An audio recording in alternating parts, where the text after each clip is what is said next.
chegar nesse dia que está todo mundo lá esperando, lotado, o estádio está lotado para ver a gente jogar, para ver o nosso futebol, porque aqui só tem gente vitoriosa.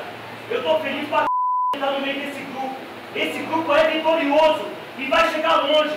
Se não é aqui, é em outro lugar, mas vai chegar, vai vencer na vida, porque cada um fez por merecer.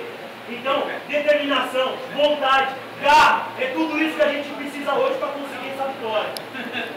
Vamos lá, vamos lá! Vamos lá.